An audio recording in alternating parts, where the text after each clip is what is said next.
des perles qui roulent à l'infini dans leur bac de plastique. 281 lots de perles de Tahiti, mis aux enchères pendant 48 heures dans cette capitale mondiale du luxe. Sur les tables, environ 5 millions d'euros de marchandises.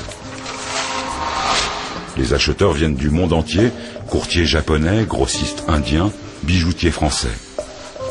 On palpe, on regarde, on estime le lustre et l'orient, la brillance et la profondeur de la nacre. On trie, mentalement, par couleur, taille ou qualité. Les offres se feront par bulletin secret. Le plus important, c'est de bien miser sur un lot de qualité. Celui-là, par exemple, est magnifique. Alors je veux faire une belle offre. Certains misent petit, mais moi je mets le prix fort. Car c'est ce lot que je veux, à tout prix. $1 demi-million. C'est mon budget pour chaque vente aux enchères. $1 demi-million, ouais. Des milliers de perles s'apprêtent donc ici à commencer leur seconde vie, beaucoup plus mondaine et glamour.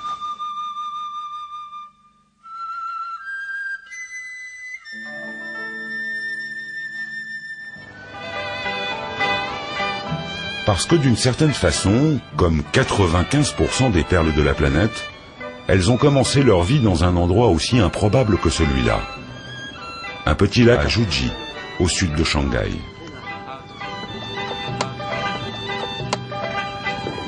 Plus grand récupérateur de bouteilles en PVC de sa province, M. He est l'heureux propriétaire de cette ferme perlière d'eau douce, une des plus importantes de la région. Il aime beaucoup faire visiter son exploitation aux acheteurs étrangers. Aujourd'hui, Arnaud et sa femme Claire, des bijoutiers français. Bon, elle est bien fournie, hein. Ah, it's wonderful, hein. Il y en a 34.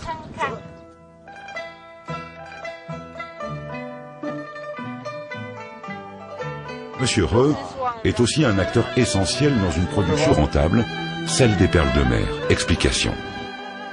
Alors on peut voir aussi la nacre qui est superbe, hein. Enfin, c'est multicolore, c'est magnifique, hein.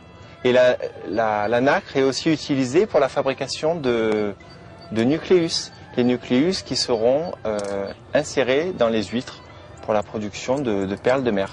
Voilà. Des perles de mer naissent donc ainsi dans ce tout petit village chinois.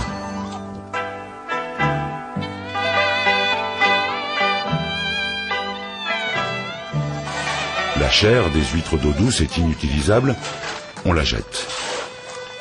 Mais les coquilles nacrées, elles, vont servir de matière première. Après un nettoyage sommaire, celles de M. He sont revendues à la tonne dans l'usine de nucléus de Madame Chen.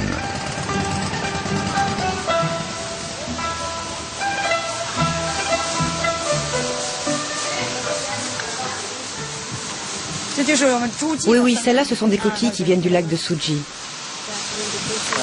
L'usine de Madame Chen est un aimable capharnaüm, ce qui lui permet de ne pas trop dévoiler ses secrets de fabrication. Perceuses, fraiseuses et polisseuses restent à l'abri des regards indiscrets et la pause tombe à point nommé pour abréger la visite. Premier producteur mondial de nucléus, la Chine compte des centaines d'usines comme celle-ci. Madame Chen ne rechigne pas du tout à expliquer à ses visiteurs français le principe de la fabrication des nucléus.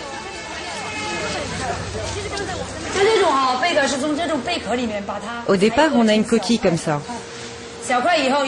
On la coupe en lamelles, et puis on recoupe ces lamelles pour en faire des petits dés.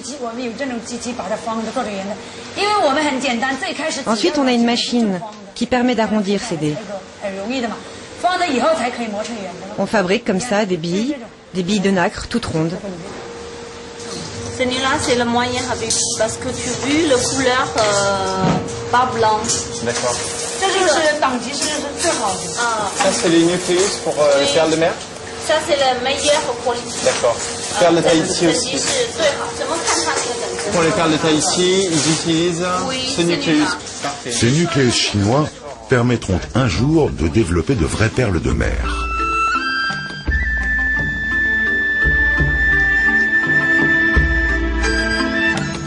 À l'autre bout du pays, Bailong, dans le Guangxi, sur la mer de Chine. À l'infini, des bateaux de pêche et des fermes perlières flottantes